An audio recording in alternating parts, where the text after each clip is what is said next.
Sir, जो function के जिसका डेफिनेशन हेडर फाइल में पहले से स्टोर है उसको बिल्ट इन फंक्शन पे डालेंगे। इसका पहले से स्टोर है, पहले फंक्शन से स्टोर है, हेडर फाइल में पहले से स्टोर है। तो जो पहले से स्टोर है वो तो आपका बनाया हुआ भी फंक्शन हो पहले सकता से है। स्टोर है। आपका आंसर सही है, लेकिन थोड़ा सा हेजिटेशन दे रहा है कि जो पहले से है, ठीक है, तो आपका भी तो बनाया हुआ फंक्शन पहले से ही हेडर फाइल में है, क्योंकि आप भी तो हेडर फाइल बना सकते हैं। सर कंपाइलर के थ्रू जो बनाया गया था। हाँ, मतलब जो प्रोग्रामिंग लैंग्वेज जो कंपाइलर के द्वारा जो फंक्शंस प्रोवाइड किए जाते हैं, ठीक है, that function is called built in functions. ठीक है, ओके। और ये जितने भी सी कंपाइलर हम जहां पे भी यूज कर रहे हैं, वहां सारे सी कंपाइलर में ये सारे फंक्शंस अवेलेबल होंगे। ठीक है, चलिए, good. In see what is the hash line used for? Hash line मतलब that maybe has include, that maybe has define, ठीक है, that maybe has if, has else or something more। ठीक है, ये क्या है? प्री प्रोसेसर कमांड को दिखाने के लिए होता है। अच्छा, प्री प्रोसेसर कमांड के लिए हैश लाइन का इस्तेमाल किया जाता है। हाँ। Absolutely right. And what is the work of this hash और this pre processor?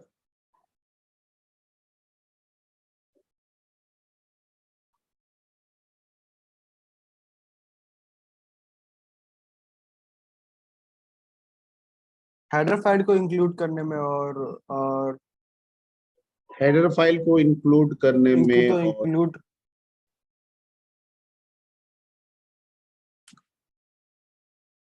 no, it is used with the header file, but the purpose of this is something different, and you are not telling that things.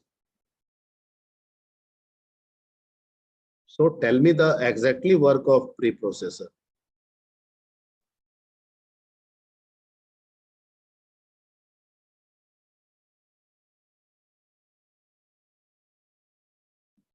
Pre मतलब पहले, processor या pre compiler जो पहले compiled हो जाए। Suppose if you write a source code in C language, and the source code or source file having 5-line statements, but when you compiled your program, take at the time of compilation, the compiler shows that I am compiling. It means compiler is compiling 454 lines or something like that. ये कैसे हो जाता है? Programme मैंने 5 line का बनाया और compilation 400 कुछ लाइन हो रहा है। How it is possible? ठीक है, आपका प्रोग्राम एक फंक्शन है, सेट ऑफ इंस्ट्रक्शंस है, जो एग्जीक्यूट होगा तो आपका काम होगा। लेकिन आपका काम तभी होता है जब आप अपने कामों में प्री डिफाइंड फंक्शंस का इस्तेमाल करते हैं। बिना उस फंक्शंस के यूज के आप सी प्रोग्राम नहीं बना सकते हैं। ठीक है, तो जिन फंक्शंस को आप यूज करते हैं उनका पर्पस भी डिफरेंट होता है, कोई इनपुट कोई आउटपुट। ठीक है, और हम जिन फंक्शन को यूज करते हैं वो फंक्शन भी सेट ऑफ इंस्ट्रक्शंस होते हैं। ठीक है, तो इसका मतलब कि जो हम काम कर रहे हैं वो दिखने में 5 लाइन का है, लेकिन उस 5 लाइन के अंदर इनपुट का वर्क छुपा हुआ है, आउटपुट का वर्क छुपा हुआ है, ऑपरेटर का वर्क छुपा हुआ है। ठीक है, और ये सारे चीज हेडर फाइल में डिफाइंड होते हैं फंक्शन के रूप में, फंक्शन के स्टेटमेंट्स के रूप में। ठीक है, जब हम कंपाइल कराते हैं तो हमारे प्रोग्राम यानी 5 लाइंस के कंपाइल होने के पहले प्री प्रोसेसर या प्री कंपाइलर जो है वो आपके हेडर फाइल में जितने भी फंक्शंस हैं उनके इंस्ट्रक्शन को आपके सोर्स कोड के साथ जोड़ के क्या कर देता है? अटैच कर देता है। ओके, अटैच कर देता है, जिसकी वजह से आपके सोर्स कोड का साइज जो 5 लाइन का था वो 400 समथिंग लाइंस का हो जाता है। इसके बाद आपका कंपाइलर जो है उन सारे लाइंस को क्या करता है? कंपाइल करता है। मैं जो बोल रहा हूँ वो समझ में आ रही बात? Yes sir. सर पर इसमें लिंकर का क्या यूज होता है फिर? लिंकर लोडर का दूसरा काम है, लिंकर लोडर का ये काम नहीं है। लिंकर और लोडर का काम है कि रन टाइम पे, ठीक है, फंक्शन को देखना कि कौन फंक्शन है, फंक्शन जितने भी फंक्शंस प्रोग्राम में है उनके लिंक एस्टेब्लिश करके रखना, उनके एड्रेसिंग को मेंटेन करके रखना, ताकि जब रनिंग के दौरान, ठीक है, जिस भी स्टेटमेंट प्लेस पे कोई फंक्शन कॉल किया जा रहा है उसको इमीडिएटली वहां से उठा के रैम मेमोरी में लोड करे और उसका वर्क हो जाए तो फिर से रैम से उसको रिलीज कर दे। ये काम लिंकर और लोडर का होता है। Okay sir. ठीक है, यहाँ पे लिंकर और लोडर का कोई रोल नहीं है।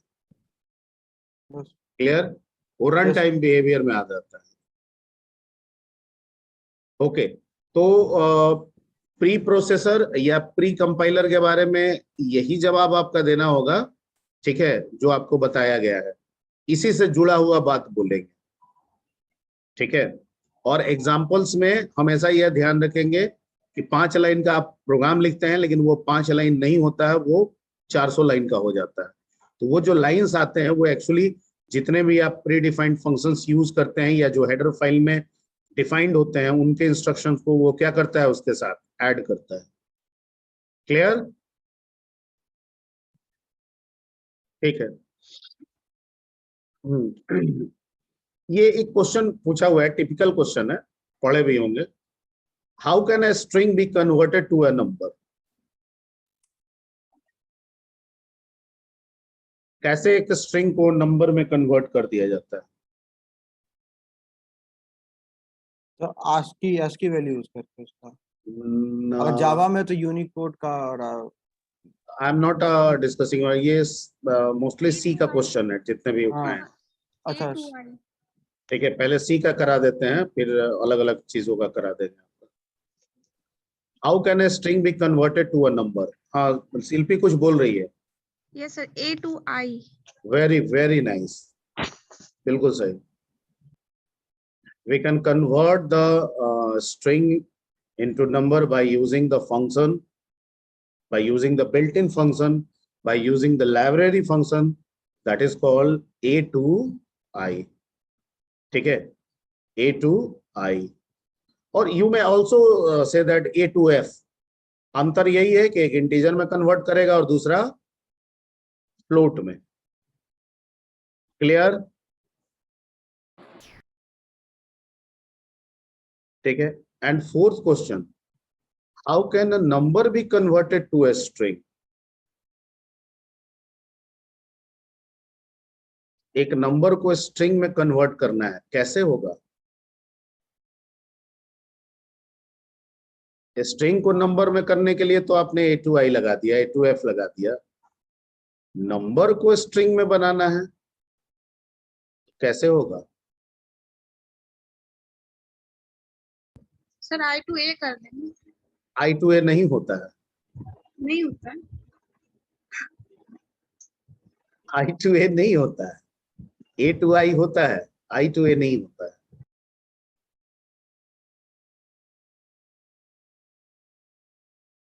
हाँ, anybody? Shilpi, how can a number be converted to a string? यहाँ पे जो अभी इसके पहले जो बोले थे वो वाला बात लागू हो जाएगा, because we know that a string is a collection of characters and each characters is recognized by its ASCII value.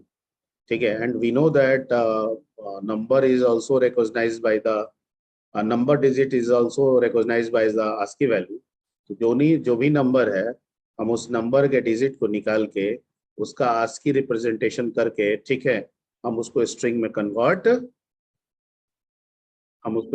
Convert कर सकते हैं। ठीक है, नंबर 5th क्वेश्चन, ठीक है, why does not C support function overloading? क्या जवाब दीजिएगा? तो सी में पॉलीमॉर्फिज्म का कॉन्सेप्ट ही नहीं है। सी में पॉलीमॉर्फिज्म का कंसेप्ट नहीं है। ओके, तो इस पे दूसरा क्वेश्चन आपसे आ जाएगा कि सी में पॉलीमॉर्फिज्म का कंसेप्ट क्यों नहीं है? सी सबसे बड़ी सर ऑब्जेक्ट उप्स कंसेप्ट फॉलो कर नहीं करता। कौन विकास? Yes sir.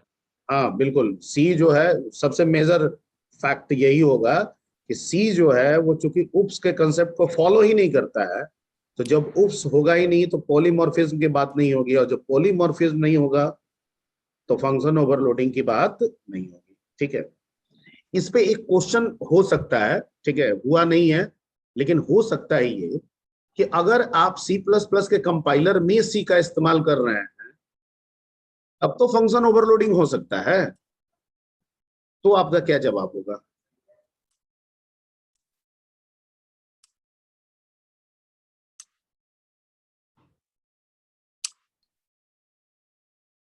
मेरा क्वेश्चन समझ में आया आप लोगों को?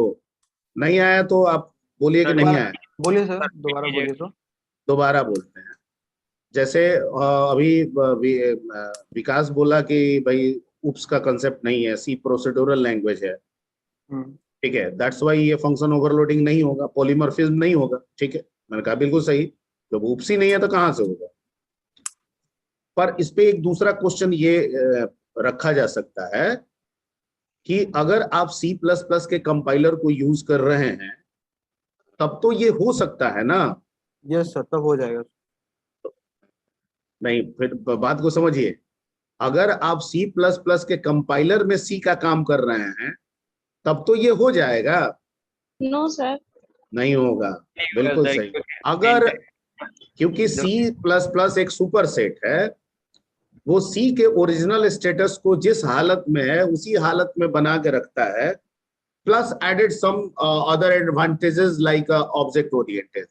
ठीक है, तो जब आप .c से आप फाइल को सेव कर लेते हैं, ठीक है, तो वो फाइल C++ कंपाइलर के लिए भी सिर्फ उस सी के पार्ट का होता है जो उसका सबसेट है, जो उसका क्या है, सबसेट है। ठीक है, वो पूरे इंटायर C++ के जोन को वो देता ही नहीं है .c वाला एक्सटेंशन। हाँ, जब हम .cpp से सेव करते हैं तो वैसे केस में तो हम C++ का इस्तेमाल कर रहे हैं, और वैसे केस में तो हम फंक्शन ओवरलोडिंग का इस्तेमाल कर ही सकते हैं। मेरी बात जो मैंने बताया वो समझ में आ गया ना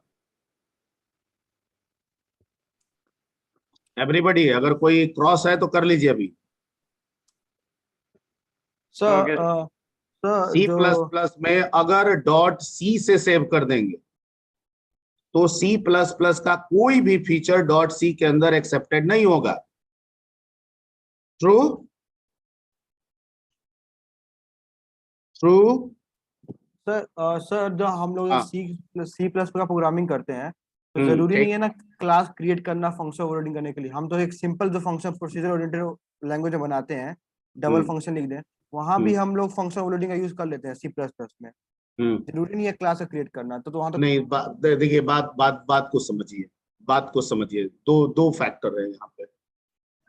जब आप सीपीपी में होते हैं ना, तब आप सी के साथ उप्स के साथ होते हैं, C+ ऑब्जेक्ट ओरिएंटेड में होते हैं। जब आप सीपीपी में होते हैं ना, तब आप कहां होते हैं? दो मोड में होते हैं, C+ ऑब्जेक्ट ओरिएंटेड। ठीक है, शुरू में C++ का नाम ही रखा गया था C+ ऑब्जेक्ट ओरिएंटेड, ठीक है, बाद में उसको C++ किया गया। तो जब आप C++ फाइल में होते हैं, इसका मतलब कि इंटेंशन जो है वो C का भी है, C++ का भी है, क्योंकि दोनों है। लेकिन जब आप .c में होते हैं ना, तो सिर्फ कहां होते हैं आप? C में होते हैं। तब उसका जो उप्स पार्ट है ना, जो प्लस उप्स है ना, वो नहीं होता है, सिर्फ C होता है। इसीलिए जो आप अभी बोल रहे हैं कि हम .cpp से करते हैं, प्रोसीड्यूरल भी बना देते हैं तो काम हो जाता है, तो क्यों नहीं होगा? वो तो कह रहा है कि मैं तो वो तो लेके चल ही रहा हूं, वो नेचर को लेके चल ही रहा हूं, साथ साथ मेरा अपना नेचर भी है। अब आप नहीं कर रहे हैं तो ये अलग की बात है। Clear? Yes sir. Okay okay, ऐसे ही कुछ 2-3 पॉइंट्स कुछ कुछ रखना है, ठीक है, सटीक बात बोलना है कुछ। ठीक है, चलिए, ये एक और इम्पोर्टेंट क्वेश्चन है, बड़ा ये भी क्वेश्चन खूब पूछा जाता है कई बार। देखें, what is the difference between global int and static int? आप लोग स्टोरेज क्लास पढ़े थे, 3 या 4 पढ़ाया गया था आपको, जहां तक auto, register, extern and static, 4 बताया गया था।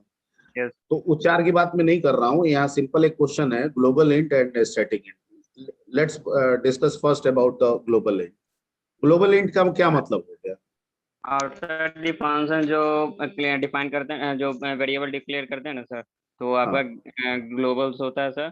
सिमिलरली स्टैटिक भी इसी तरह का काम करता है सर, पर सर स्टैटिक वेरिएबल में sir function sir, sorry sir, global variable में सर फंक्शन आउटसाइड डिक्लेयर होता है और स्टैटिक में सर इनसाइड।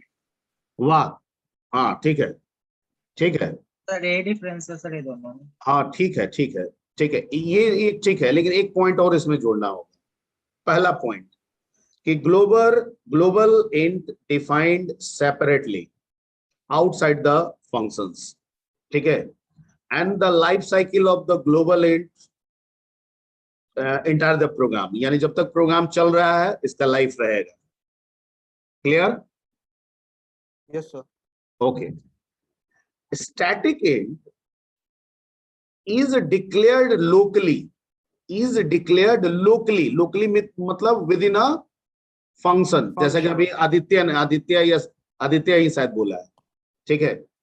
तो डिक्लेयर्ड होगा लोकली, लेकिन जो लाइफ साइकिल होगा वो पूरे प्रोग्राम तक रहेगा। मैं जो बोला वो समझ में आ रही बात? Yes sir. मतलब आप किसी फंक्शन में स्टैटिक इंट दे दिए, हाँ, अगर फंक्शन भी डिक्लेयर कर सकते हैं सर स्टैटिक को फंक्शन आउटसाइड भी डिक्लेयर कर सकते हैं सर। यस सर, आउटसाइड भी होता है ना स्टैटिक, वो आउटसाइड भी होता है, बट अगर इनसाइड भी करते हैं तो डिक्लेयर्ड लोकली करते हैं, पर लाइफ साइकिल क्या होता है? Whole the program execution, whole the program रहता है, ठीक है। तो होल तो दोनों का रहता है, ठीक है, ये लोकल ग्लोबल दोनों बन सकता है, लेकिन ये लोकल बना के इसके लाइफ साइकिल को पूरे प्रोग्राम तक बनाया जा सकता है, और ये तो बाय डिफॉल्ट पूरे प्रोग्राम के स्टैटिक के अंदर जो हम लोग दो टाइप करते हैं, static global and static local, तब ये चीज फंक्शन हम बिहेवियर जान रहे हैं स्टैटिक का कि लोकल भी कर सकते हैं ये। हाँ, सी में तो लोकल करते ही हैं हम लोग, तो और उसका इस्तेमाल हम लोग किसी दूसरे में भी कर सकते हैं। ये सर, तो बेसिकली एक और डिफरेंस ये भी होता है सर कि ग्लोबल जो है ना, आउटसाइड दी अगर मल्टीपल फाइल्स अगर क्रिएट किए हुए हैं तो मल्टीपल फाइल के साथ वो कर जाएगा ग्लोबल्स, और स्टैटिक जो है सिर्फ उसी फाइल में काम करेगा सिर्फ। हाँ बिल्कुल बिल्कुल बिल्कुल, वो सिर्फ उसी फाइल में काम करेगा, दूसरे के साथ नहीं जाएगा। यस ठीक है, एकदम सही, एकदम सही, बिल्कुल सही, ठीक। और सर एक स्टैटिक का डिफॉल्ट वैल्यू 0 होता है, स्टैटिक इंट जो भी है। हाँ, और ग्लोबल का क्या होता है? मेरे को लग रहा है ग्लोबल भी 0 हो जाता है। 0 होता है सर, ग्लोबल का भी। ग्लोबल भी 0 हो जाता है, ठीक है, तो वो डिफरेंस में नहीं आएगा। ठीक है, चलिए नेक्स्ट क्वेश्चन इसमें उठाते हैं, difference between const char pointer and char const pointer, ये क्या है? कुछ डिफरेंस है?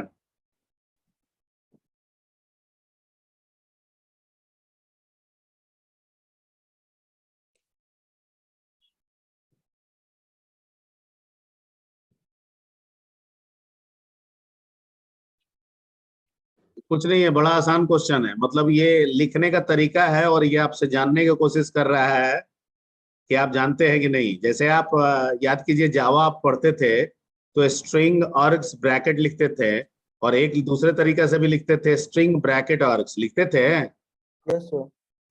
वही यहाँ पे भी है, तो ये कहता है कॉन्स्ट कैर पॉइंटर पी भी हो सकता है और कैर कॉन्स्ट पॉइंटर पी भी हो सकता है। दोनों क्या है? सेम है। दोनों क्या है?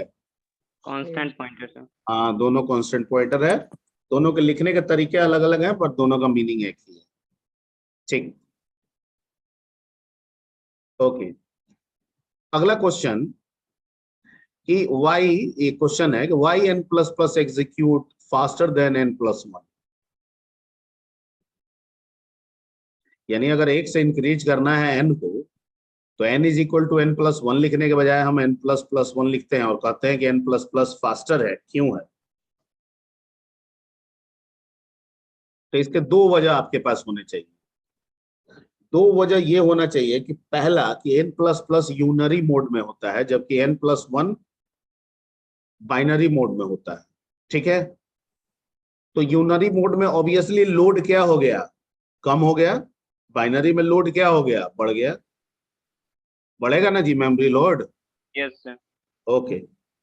दूसरा चीज है कि जो प्री प्रोसेस जो आपका इंक्रीमेंट ऑपरेटर है यानी n प्लस प्लस है, ठीक है, ये यूनरी में होने की वजह से एक बार ऑपरेटर मिलता है तो ये ऑपरेटर का वर्क परफॉर्म करके, ठीक है, वर्क पूरा करता है। यानी इंक्रीमेंट प्लस असाइनमेंट ये दोनों एक साथ कर देता है। जबकि n+1 के केस में, n is equal to n+1 के केस में ऑपरेटर को 2 बार एक्सेस करके काम करता है। पहले एक बार प्लस के लिए जिसमें सिर्फ वो एक जोड़ के बफर में रखे रहता है, और दूसरी बार इक्वल के केस में जबकि वो बफर के मेमोरी को वो n में क्या करता है, कॉपी करता है।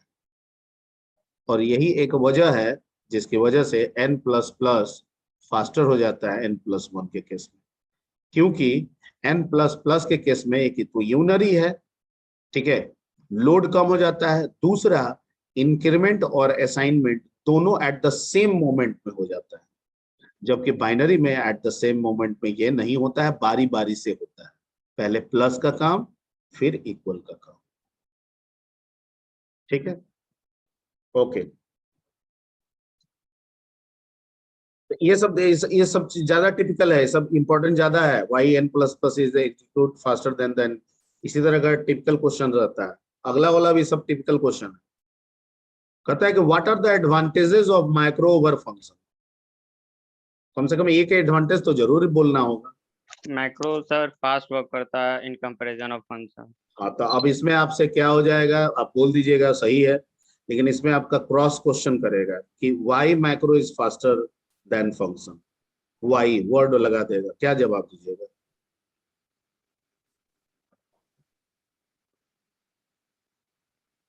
बेसिकली सर जो भी मेरा जो भी फाइल होता है तो सबसे पहले हेडर फाइल को इंक्लूड करता है। तो इन केस तो जो मेरा जो ये मैक्रो होगा वो एक एज अ हेडर के रूप में हैशटैग डिफाइन के साथ करेगा, तो सबसे पहले उसी को सर इंक्लूड कर लेगा सर।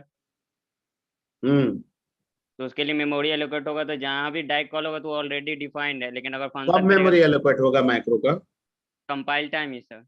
Very good. फंक्शन का फंक्शन होगा जब उसको कॉल करेगा, कोई भी कहीं भी कॉल करेंगे तब वो फंक्शन खोजेगा, उसके गुड बाद वो गुड। फंक्शन का एलोकेट होगा सर। हाँ, गुड गुड गुड। यानी फंक्शन जब तक कॉल नहीं होगा उसका मेमोरी नहीं बनेगा। Yes sir. ठीक है। लिंकर लोडर वही अभी कुछ देर पहले जो डिस्कस हो रहा था। यस। ठीक है। लिंकर तो लिंक बना के रखे हुए है, ठीक है। जैसे ही एग्जीक्यूशन मिलेगा, ठीक है, कि हाँ भैया ये पर्टिकुलर फंक्शन यूज्ड में आया, ठीक है, तो वहां से मेमोरी में वो लोड होना शुरू हो गया। ओके, वर्क परफॉर्म करेगा, फिर मेमोरी को रिलीज करेगा। पहली बात कि मैक्रो जो है वो कंपाइल टाइम पे ही मेमोरी में आपका अवेलेबल हो जाता है, और पूरे सी के ओपन होने तक रहता है। किसके ओपन होने तक? आपके प्रोग्राम की बात नहीं कर रहा हूं मैं। आपका सी अगर ओपन है तो आपका मैक्रो भी क्या होगा? एक्टिव हो जाएगा सर। एक्टिव हो जाएगा। ठीक है। यस। ओके।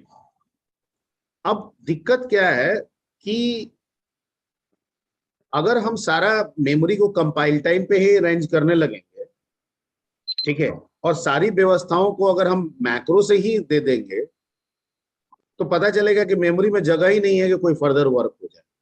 इसलिए, ठीक है, माइक्रो और फंक्शन दोनों का कंसेप्ट रखा गया, और माइक्रो को सिंगल लाइन डेफिनेशन के तौर पर डिजाइन किया गया कि आप जो भी मैक्रो बनाएंगे वो कितने लाइन में डिफाइन होना चाहिए? Single line. Single line. इसमें मल्टी लाइन हो ही नहीं सकता है। तो इसका मतलब क्या है कि छोटे छोटे काम मैक्रो से निकाल सकते हैं, बड़े बड़े काम मैक्रो से नहीं होगा, नहीं निकाल सकते, होगा ही नहीं। छोटा छोटा काम सिंगल लाइन वो स्टेटमेंट में जो काम निकालना है निकालिए, क्योंकि उससे कंपाइल टाइम पे अगर मेमोरी एलोकेट कर रहा है तो मेरे को फर्क नहीं पड़ेगा, बल्कि मेरे प्रोग्राम की एक्सेसिंग स्पीड क्या हो जाएगी? बढ़ जाएगी। क्योंकि जैसे ही प्रोग्राम में मैक्रो यूज करेंगे वो ऑलरेडी मेमोरी में सीधे वहां से एक्सेस करेगा, जबकि फंक्शन में ऐसा नहीं होता है। ठीक है, सिर्फ लिंकर से लिंक्ड है। ठीक है, जब तक वो फाउंड नहीं होता है प्रोग्राम के अंदर में, तब तक वो फंक्शन मेमोरी में लोड नहीं होता है, तो फंक्शन 3 तरह से वर्क करता है। पहले मेमोरी में लोड होता है, फिर एग्जीक्यूट होता है, और एग्जीक्यूट कंप्लीट होने के बाद अपने मेमोरी को क्या कर देता है, रिलीज कर देता है। इसमें टाइम कंज्यूम ज्यादा होता है, लेकिन इफिशिएंट वर्क, बड़े बड़े वर्क को करने के लिए हमको यही तरीका कारगर लगता है। ये तरीका कारगर नहीं लगेगा, क्योंकि आप माइक्रो बना दिए हैं, तो माइक्रो को यूज करें या ना करें, कंपाइल टाइम पे वो अवेलेबल तो हो ही जाएगा। उसी तरीके से अगर फंक्शन को भी ऐसा नेचर दे देंगे तो फिर तो दिक्कत हो जाएगा। हम फंक्शन यूज करें या ना करें, जितने फंक्शन बनाए हैं सब कंपाइल टाइम पे मेमोरी में अवेलेबल हो जाएगा, तब तो सिस्टम का परफॉर्मेंस ही पुअर होने लगेगा। इसीलिए दोनों को दो अलग अलग नेचर के लिए बनाया गया है। लेकिन फंक्शन का काम मैक्रो से उठाया जा सकता है, सिर्फ वैसे ही फंक्शन के काम मैक्रो से किए जा सकते हैं जो सिंगल लाइन स्टेटमेंट में, ठीक है, सॉल्व्ड हो जाए। अगर मल्टी लाइन में हो रहा है तो फिर मैक्रो का वहां कोई रोल नहीं है, फिर हमें फंक्शन ही इस्तेमाल करना होगा, ठीक है। और चूंकि ये कंपाइल टाइम पे माइक्रो मेमोरी में अवेलेबल हो जाता है, इसलिए प्रोग्राम के रन करते समय डायरेक्ट एक्सेसिंग होता है, इसलिए ये फंक्शन के तुलना में ये क्या होता है, फास्टर होता है। लेकिन बड़े बड़े काम हम मैक्रो से नहीं कर सकते। और आई थिंक आप लोग हैश डिफाइन करके मैक्रो बनाए भी थे, हैश डिफाइन साइज समथिंग करके लिखते थे, मैथ का पाई वैल्यू लेते थे सर उसमें। हाँ, और सम भी बनाते थे, हैश डिफाइन सम ए कोमा बी, और एक्सप्रेशन लिख देते थे ए प्लस बी, और जहां पे भी मैक्रो को यूज करते थे वहां पे एक्सप्रेशन वो कॉपी हो जाता था। Yes sir. ठीक है, ओके। नेक्स्ट है, ये सिंपल क्वेश्चन है, specify different types of decision control statements. क्या बोलिएगा? So if, else if, ladder if, nested if है, उसके बाद switch हाँ case बिल्कुल है। सही। चार चार चार है ना, कौन कौन? If, nested if, ladder if and तीन ही? नहीं सर, चार कौन? इफ एल्स, सिंपल इफ जिसको कहते हैं सर, हाँ। फिर इफ एल्स एक अलग हो गया, फिर नेस्टेड हाँ। इफ भी हो गया, लैडर इफ भी हो गया, स्विच स्टेटमेंट भी हो गया। स्विच स्टेटमेंट, बिल्कुल सही, ठीक, ओके, सही है। अगला क्वेश्चन ये भी आसान है, what is the difference between struct and union in C? एक डिफरेंस बताइए स्ट्रक्चर और यूनियन। सर इसमें sir, sir individual member sir access at a time होता है सर स्ट्रक्चर में, और यूनियन में सर इसमें only one member can be access at a time sir. Structure में एक्सेस, हाँ ठीक है, एक्सेस वर्ड है ना, यस सर। मतलब स्ट्रक्चर में जितने मेंबर है सबको हम at the same moment access कर सकते हैं। यस सर, उसमें सर एक बार में एक ही। हाँ अच्छा, मेमोरी अरेंजमेंट के हिसाब से समझाइए। आप तो सर एक्सेसिंग से यूनियन समझा। में सर एक ही मेमोरी सब शेयर करता है, जो भी हाँ। वेरिएबल डिक्लेयर होता है। हाँ बिल्कुल सही है। और स्ट्रक्चर में सर अलग अलग मेमोरी जितने मेंबर होते हैं सबके लिए मेमोरी अलग अलग होता है। स्ट्रक्चर के जितने मेंबर्स होते हैं सबकी मेमोरी अलग अलग होती है, चाहे मेंबर छोटा हो, यानी मेंबर के साइज छोटे हो या बड़े हो, उससे कोई मतलब नहीं है, सबके मेमोरी अलग अलग। और यूनियन में सर जो अलग-अलग सबसे तरह से यूज लार्जर कर होता है सकते हैं। उससे जो सबसे बड़ा मेंबर होता है, जिसकी Yes. साइज सबसे ज्यादा होती है, सिर्फ Yes. वही उसी एक के लिए एक मेमोरी एलोकेट होता है, और बाकी दूसरे बचे हुए जितने मेंबर्स हैं सब उसी मेंबर को शेयर करते हैं। यस ठीक है, दैट्स व्हाई स्ट्रक्चर में स्टोर, सारे मेंबर को स्टोर एंड प्रोसेस नेचर पे काम किया जा सकता है, पर यूनियन में सारे को एक साथ स्टोर एंड प्रोसेस नेचर पे काम नहीं किया जा सकता है। यहाँ जो भी काम होगा वो 1 बाई 1 मैनर पे काम होगा। यूनियन सिंपली सर आउटपुट दिखाने के लिए यूज करते हैं हम लोग। हाँ ठीक है, नहीं आप कर सकते हैं प्रोसेस भी, लेकिन आपको जो कुछ भी करना होगा वो कैसे करना होगा, प्रोसेस होने में थोड़ा डिफिकल्टी भी होगा सर, क्योंकि सबको मतलब मेमोरी एलोकेशन तो कोई एक बार में एट ए टाइम करेगा सर। तो यहाँ तो सर कॉन्फ्लिक्ट होगा ना सर, कि अगर एक दोनों एक साथ करना है तो वो नहीं, मान दोनों... लीजिए सपोज कीजिए कि मान लीजिए कि आप यूनियन में किसी का रोल ले रहे हैं, ठीक है, तो हम रोल मांग लिए, हमको प्रोसेस करना है, तो उसमें 5 जोड़ दिए और जोड़ के हम उसको आउटपुट दे दिए या स्टोर कर दिए। इनके सर दो, अगर दोनों एक साथ चाहिए सर, दो वेरिएबल का एक साथ चाहिए, तो वो कैसे पॉसिबल है? तो वो यूनियन में कहाँ से संभव है? तो वही सर थोड़ा डिफिकल्टी है ना यहाँ पे, तो वही मैं तो बोल ही रहा हूँ कि यहाँ जब भी काम होगा कैसे होगा, 1/1। 2 की बात ही नहीं कर रहा हूं, हो ही नहीं सकता है। Sure sir. ठीक है, क्योंकि फर्स्ट के बाद जैसे सेकंड को आप फॉलो कीजिएगा, पहला का मेमोरी, पहला का वैल्यू जो है वो ओवरराइट हो जाएगा, वो गायब हो जाएगा। Yes sir. ठीक है, अगर पहला को एक्सेस करने की कोशिश कीजिएगा, गार्बेज आउटपुट आने लगेगा। ठीक है, ओके। नेक्स्ट एक आते हैं, what is call by reference in function. दोनों साथ में है, call by reference, pass by, बड़ा ये भी बड़ा क्वेश्चन टेक्निकल में होता है, call by reference and pass by reference. ठीक है, यहाँ दो एक्चुअली क्या है कि 2 बार लिख दिए हैं। ठीक है, ये 2 अलग अलग जगह से उठाए होंगे, कहीं पे कॉल होगा, कहीं पे पास होगा। ये दोनों क्वेश्चन तो एक ही है कि अलग अलग है आपके मुताबिक? आपके मुताबिक मैंने 2 बार लिख दिया है। एक ही है सर। सेम ही एक ही है है, हाँ, कॉल बाय रेफरेंस या पास बाय रेफरेंस। ठीक है, तो let's discuss about the call by reference और पास बाय रेफरेंस। ये क्या होता है सर? कॉल बाय रेफरेंस में एड्रेस पास करते हैं सर फंक्शन। अच्छा, कहाँ क्या एड्रेस पास करते हैं, कहाँ से कहाँ पास करते हैं? जैसे जानने वाला बस यही जानना चाह रहा है, ये क्वेश्चन पूछने का मतलब सामने वाला आपसे ये जानना चाह रहा है कहाँ से एड्रेस कहाँ पास करते हैं। अगर आपके मुंह से वो निकल जाएगा, वो सेटिस्फाइड हो जाएगा। तो फंक्शन कॉल में एड्रेस पास करते हैं, और जो अपना डेफिनेशन जहाँ आपने बनाया हुआ है वहां पे आप पॉइंटर डिफाइन कर देते हैं, जाकि वो आपका क्या कहते हैं, फंक्शन कॉल में भी पैरामीटर लिखते हैं, जहाँ डिफाइन करते हैं वहां भी पैरामीटर लिखते हैं। एक्चुअल पैरामीटर, यानी एक्चुअल से एड्रेस पास करते हैं। ठीक है, और एक्चुअल से, और फॉर्मल में पॉइंटर डिक्लेयर करके वहां से एसेस कर लेते हैं। नहीं, कॉल बाय रेफरेंस में ऐसा नहीं होता है। कॉल बाय रेफरेंस में होता है जो एक्चुअल का मेमोरी होता है, उस मेमोरी का एड्रेस फॉर्मल होल्ड करता है, यानी फॉर्मल वो एक्चुअल का एलियास बना लेता है। और एक होता था कॉल बाय पॉइंटर, एक ही मेमोरी एड्रेस पास करते थे एक्चुअल। याद आ रहा है ना सब? Yes sir, call by address, उसको ही कॉल बाय एड्रेस बोलते हैं ना, इसको कॉल बाय रेफरेंस बोलते हैं, जो अभी बोले देखिए दोनों सेम ही है, टेक्निकली दोनों सेम ही है। रेफरेंस का मतलब होता है एड्रेस पे काम करना, तो वहां भी एड्रेस ही पे काम करा रहे हैं, यहाँ भी एड्रेस ही पे काम करा रहे हैं। लेकिन कॉल बाय रेफरेंस में क्या होता है ना, कि जो एक्चुअल मेमोरी होता है उसका एड्रेस, जो फॉर्मल होता है ना पैरामीटर, वो उस एड्रेस को यूज करता है अपने लिए, मतलब खुद को वो उस एड्रेस का एलियास बना देता है। ठीक है, तो आपको याद होगा कि जहां पे हम लोग डिफाइन करते थे उस वेरिएबल के पहले एम्परसेंट लगाते थे, यस, और नहीं लगाते थे तो पास बाय वैल्यू हो जाता था। यस सर, और एम्परसेंट लगा दिए तो पास बाय रेफरेंस हो गया, तो वही रेफरेंस वो, और वहां पे पॉइंटर कर दिए, एड्रेस हटा के वहां पॉइंटर कर दिए, तो पास बाय क्या हो गया, पॉइंटर हो गया, या पास बाय एड्रेस हो गया। यस सर, ठीक है, कांसेप्ट C++ में आया है। ठीक। हाँ सी। एक ये वाला क्वेश्चन भी बड़ा पूछा जाता है, what is memory leak.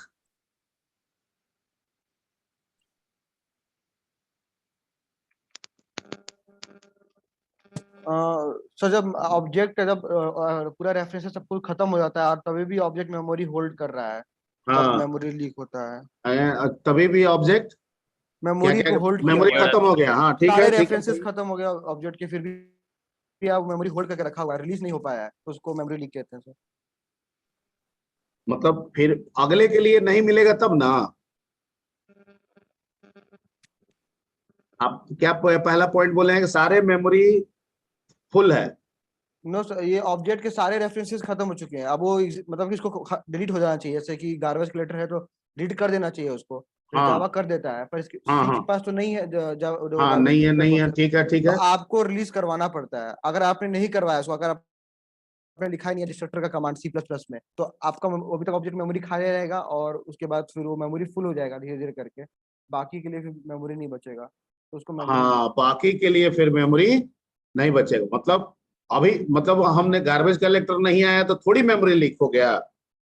Yes sir, memory leak तो तब होगा कि जब गार्बेज कलेक्टर नहीं आए, तो ऐसे भरता जाएगा और भरते भरते अगले किसी काम के लिए हमारे पास मेमोरी अवेलेबल नहीं रहेगा, तो उस सिचुएशन को हम लोग क्या कहेंगे? मेमोरी लीक कहेंगे। जैसे हमने 10 वेरिएबल को यूज किया, हमने उसको रिलीज नहीं किया, गार्बेज कलेक्टर का कंसेप्ट नहीं है, तो क्या इसके इमीडिएट बाद हम कह देंगे कि मेमोरी लीक हो गया? नहीं, हो जाएगा इसके बगैर। हो जाएगा, हाँ बिल्कुल सही, हो जाएगा, क्योंकि ऐसे छोड़ते छोड़ते एक समय मेमोरी में जगह नहीं रहेगा और किसी अगले पर्टिकुलर रेफरेंस के लिए जगह नहीं मिलेगा। इस सिचुएशन को हम लोग मेमोरी लीक बोलेंगे। ठीक है, बिल्कुल सही। ये खूब क्वेश्चन होता है। ओके, ये तो आसान है। What is dynamic memory allocation in C? Name the dynamic allocation function. ये तो आसान क्वेश्चन है। Yes sir, malloc, calloc, realloc, free. हाँ ठीक है, नहीं ऐसे खाली नहीं बोलना है, ये अधूरा हो गया। जैसे क्वेश्चन आपसे पूछे उसी के अनुसार जवाब दीजिएगा। पहला, what is dynamic memory allocation? ठीक है, memory which is allocated at run time is called memory allocation. पहला पॉइंट ये, name the dynamic allocation function, तब आप बोलिए malloc, calloc, free, realloc and so on. ठीक, next, what is type def?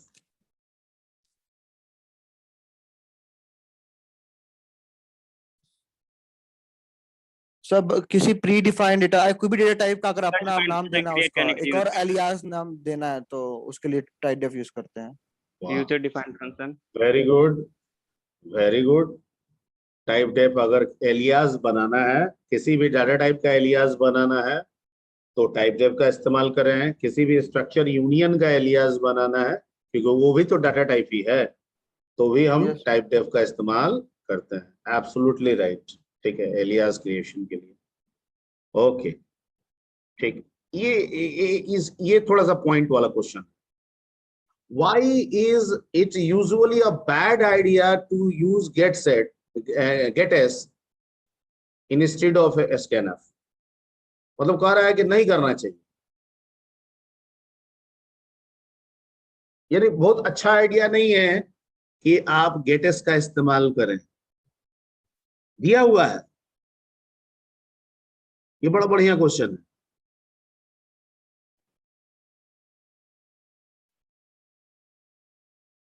ठीक है, अच्छा चलिए, लेट्स डिस्कस अबाउट, आपको याद आ जाएगा। सिंपल कर सकते हैं सर कि गेट्स में जो होता है ना, उसमें हम लोग कोई टाइप डिफाइन करके नहीं कॉल करते, क्योंकि स्कैनर में होता है बेसिकली हम लोग एक फॉर्मेट आइडेंटिफायर देते हैं उसमें सर। हाँ बिल्कुल बिल्कुल। नहीं तो ये तो नहीं ना हुआ, हम वहां %s से भी तो देके करा लेते हैं, या नहीं है? तो ये तो सिर्फ स्ट्रिंग ही के लिए ना काम करता है सर, ये सब स्ट्रिंग के लिए किसी काम दूसरे करता के लिए तो काम करता नहीं है। नहीं सर। ठीक है, और कह रहा है कि बैड आइडिया है, मतलब अच्छा आइडिया नहीं है getS का यूज करना। ठीक है, समझिए, देखिए समझ जाइएगा थोड़ा। जैसे मान लीजिए कि आप कोई स्ट्रिंग लिए हैं 10 कैरेक्टर का, 10 लेंथ का, कैर str 10, और %s करके आप मान लीजिए 12, 15, 20 अगर आप कैरेक्टर आप टाइप कर देते हैं, कितना रखेगा? सिर्फ 10 का साइज आप, हाँ सिर्फ फर्स्ट वाले को रखता है सर, स्पेस को काउंट। ओहो, स्पेस की बात नहीं हो रही है। नहीं, स्पेस तो साइज है 10, स्ट्रिंग लिए हैं, साइज है 10, स्कैनफ में हम %s लगा के एंट्री करा रहे हैं, और हम 20 कैरेक्टर लगातार टाइप कर दिए, 20 को रख लेगा? ये रखता है सर 10 ही, लेकिन टाइपिंग के समय मल्टीपल कर सकता है, लेकिन रखेगा 10 ही सर। रखेगा 10 ही, रखेगा 10 ही, रखेगा 10 ही, यानी कि जब आप उसको डिस्प्ले कराइएगा तो 10 ही कैरेक्टर प्रिंट करेगा sir. 10। Very good, very good, बस यही अंतर है। ठीक है, इसका मतलब है कि वो दूसरे के मेमोरी में जाने नहीं देगा सर। नहीं देगा। getS जो है ना, ये कहता है कि नहीं, मैं थोड़ा सा चंचल टाइप का आदमी हूँ, मैं घुस जाता हूँ दूसरे के मेमोरी में। ये तो बहुत गलत बात है सर। तो वही गलत बात है। ठीक है, तो ये एक प्रॉब्लम है, यही प्रॉब्लम की वजह से इसका इस्तेमाल करता है कि नहीं करना चाहिए, क्योंकि आप साइज लिए होंगे 20, क्योंकि कोई भी एरे आप डिक्लेयर करेंगे तो किसी स्ट्रेंथ का करेंगे। आप 20 लिए हैं तो आप 20 ही स्टोर करना चाहते हैं, ठीक है। Yes. लेकिन आप दे दीजिएगा 30, ये 30 एक्सेप्ट भी कर लेगा और 30 डिस्प्ले भी करा देगा। इसका मतलब कि वो तो 10 जगह जो मैंने नहीं दिया है वो तो कहीं ना कहीं जाके जंप करके क्या कर रहा होगा, एलोकेट किया होगा। तो वो अगर किसी दूसरे सिस्टम के द्वारा, दूसरे सॉफ्टवेयर के द्वारा अगर यूज होगा तो उसका तो डाटा क्या हो जाएगा, गड़बड़ हो जाएगा। और मान लीजिए है कि आप ऐसा कर देंगे और वो सिस्टम फिर इस 10 बाइट को कुछ दूसरे प्रोसेस के लिए यूज कर दिया, तो फिर आपको आउटपुट क्या मिलने लगेगा, गलत मिलने लगेगा। मैं जो बता रहा हूं समझ में आ रही बात? Yes sir. ठीक है, तो इसीलिए यही सब पढ़िएगा तो मिल भी जाएगा कहीं ना कहीं। What is the usually a bad idea to use gets, यही सब कुछ इसमें ड्रॉबैक है। ठीक है, बाकी ये दो झट से कर लेते हैं, बचा हुआ है एक। What is the difference between hash include और हैश इंक्लूड, मतलब एक में एंगुलर ब्रैकेट है, एक में डबल कोट है। सर पहला वाला अपने यूजर डिफाइंड हेडर फाइल को इंक्लूड करने के लिए होता है, दूसरा वाला प्री डिफाइंड वाले को। दूसरा वाला प्री डिफाइंड के लिए, पहला वाला भी प्री डिफाइंड में काम कर जाता है। एक मिनट, हेलो,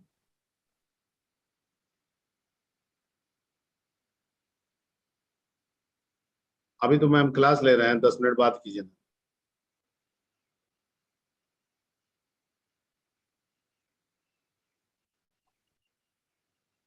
ठीक है, तो देखिए आपका आंसर बिल्कुल सही है, इसमें कोई दिक्कत नहीं है कि ये प्री डिफाइंड के लिए है, ये यूजर डिफाइंड के लिए है। ठीक है, अमूमन क्या होता है ना कि यूजर डिफाइंड लोकल डायरेक्टरी में होता है। ठीक है, ओके। अगर आपके प्रिमिटिव्स के भी ग्लोबल पाथ सेट किए गए हैं, मतलब कहीं से भी एक्सेसिबल है, तब तो आप इसको भी डबल कोट में आप यूज कर सकते हैं। आपके दिमाग में ऐसा नहीं ना बैठा है कि नहीं कर सकते हैं? हेलो, आवाज आ रही है? Yes sir. आपके दिमाग में ऐसा नहीं ना बैठा है कि ये सिर्फ यूजर डिफाइंड के लिए है, ये सिर्फ प्रिमिटिव के लिए है? ठीक है, ये प्रिमिटिव के लिए है, ये यूजर डिफाइंड के लिए है, लेकिन ये प्रिमिटिव के लिए भी ये इस्तेमाल किया जा सकता है, ये ध्यान में रखना है। ओके, चलिए लास्ट। डिफरेंस क्या हुआ तो बेसिकली सर? डिफरेंस किसमें? डिफरेंस कोई डिफरेंस नहीं है, ये यूजर डिफाइंड के लिए नहीं होगा और ये यूजर डिफाइंड और प्रिमिटिव दोनों के लिए होगा। और ये यूजर डिफाइंड के लिए सिर्फ तब होगा जब प्रिमिटिव्स का, ठीक है, ग्लोबल पाथ सेट नहीं है। क्योंकि आप कोई भी हेडर फाइल बनाएंगे तो आप जिस लोकल डायरेक्टरी को सेट किए होंगे उसी में ना बनेगा, और प्रोग्राम भी वही ना बनाएंगे तो उसको एक्सेस भी वही करेंगे। तो ये लोकल को प्रमोट करता है और ये कहता है कि हम ग्लोबल को प्रमोट करते हैं, यानी आपका पाथ सेट हो नहीं हो कहीं पे भी होगा, हम वहां से ढूंढ लाएंगे। क्लियर? अरे ये लोकल पाथ पे काम करेगा, ये ग्लोबल पाथ पे काम करेगा। जावा में ग्लोबल पाथ लोकल पाथ समझते थे ना? यस। ठीक है, चलिए next, that is the last, dangling pointer क्या होता है? हमने जिक्र भी किया था जब आपको सी पढ़ाया, सी हम ही पढ़ाए थे ना? नहीं सर, डैंजलिंग पॉइंटर तो कभी जिक्र नहीं हुआ सर। हम पढ़ाए थे? Yes sir. अच्छा, नहीं पढ़ा? आप सी पढ़ाए थोड़ी थे, अमित शुक्ला सर पढ़ाए थे। बैच 2 में आप नहीं पढ़ाए थे। अच्छा ठीक है, वो सब छोड़िए, वो सब हटाइए। ठीक है, नहीं भी अगर हम बोले थे तो अभी बोल देते हैं, कुछ नहीं है, 2 लाइन का, खाली नाम से थोड़ा सा घुमा देता है। जैसे डैंजलिंग पॉइंटर, हम वैसे पॉइंटर को कहेंगे जिस पॉइंटर का मेमोरी एलोकेट किए, ध्यान से सुनिएगा, जिस पॉइंटर का मेमोरी एलोकेट किए, मेमोरी को फ्री कर दिए, अब फिर से उसी मेमोरी को यूज कर रहा है। नहीं समझे? मतलब वेस्ट मेमोरी को रीयूज करना यहाँ हाँ, बेसिकली। रीयूज नहीं, आप रीयूज में कर रहे हैं, मेमोरी है ही नहीं, उसका मेमोरी खत्म हो चुका है, सिर्फ रेफरेंस रखे हुए हैं, ठीक है, और आप उसी पॉइंटर को यूज कर रहे हैं, तो वो मेमोरी तो उसके उस रेफरेंस पे तो एलोकेटेड नहीं ना है, वो तो फ्री आप कर दिए हैं। मतलब आपने लिखा एंड पॉइंटर p, ठीक है, अब p is equal to malloc something कर दिया आपने, अब फिर नीचे लिख दिया फ्री p, ठीक है, अब फिर कर रहे हैं p बराबर समथिंग, होगा? नहीं sir, तो सर, ऐसे तो इसको पॉइंटर को ऐसा हम लोग क्या कैसे- कहेंगे? डैंजलिंग पॉइंटर। यानी हम ऐसे पॉइंटर को यूज करने की कोशिश कर रहे हैं जिसकी मेमोरी ऑलरेडी क्या कर दी गई है? कर दीजिए। फ्री कर दी कर गई, दिया। ठीक है। और हम मेमोरी तो तभी यूज करेंगे ना जब मेमोरी एलोकेट होगा। तो आप एलोकेट किए, फ्री कर दिए हैं, आप फिर कह रहे हैं ना हम यूज करेंगे, तो जब तक एलोकेट नहीं होगा यूज कैसे होगा? ये जो सिचुएशंस है, ऐसे पॉइंटर जिनको हम यूज करते हैं, इन्हीं को हम लोग क्या कहते हैं? डैंजलिंग पॉइंटर, ठीक है। सर, तो तो ये इसको सब पॉइंटर हाँ, है, अगर नल वैल्यू को रेफरेंस करेगा तो फिर पॉइंट करेगा तो फिर उसको डैंगलिंग पॉइंटर बोल सकते हैं। नहीं, किसको? जैसे कि पॉइंटर जो हमारा है वो नल वैल्यू को नहीं, पॉइंट सबको नहीं करेंगे। अगर एक सिंपल इंट पॉइंटर p ले लिए, तो यहाँ पॉइंटर p जो है, जो अभी नल को रखे हुए है, किसी मेमोरी को नहीं रखे हुए है, इसको हम डैंजलिंग नहीं बोलेंगे, वॉइड ठीक है। पॉइंटर हो जाएगा। नहीं, डैंजलिंग इसको नहीं बोलेंगे, ये तो एक नॉर्मल पॉइंटर हो गया, पॉइंटर डिक्लेरेशन हो गया। डैंजलिंग का कंसेप्ट तब आता है जब हम p पे मैलोक कर दिए और p को फ्री कर दिए और फिर p को इस्तेमाल में ला दिए, तब क्या हो जाएगा? डैंजलिंग हो जाएगा, ओके सर। ठीक है। ये पढ़ लीजिएगा ना, कंसेप्ट दिया होगा वर्ड, अगर पहले से नहीं सुना होगा तो टाइप कीजिएगा, आ जाएगा। और जो एग्जांपल आपको बताया है ना, वही सब एग्जांपल आपको मिलेगा, ठीक है। चलिए, तो आज की सेवा यहीं तक।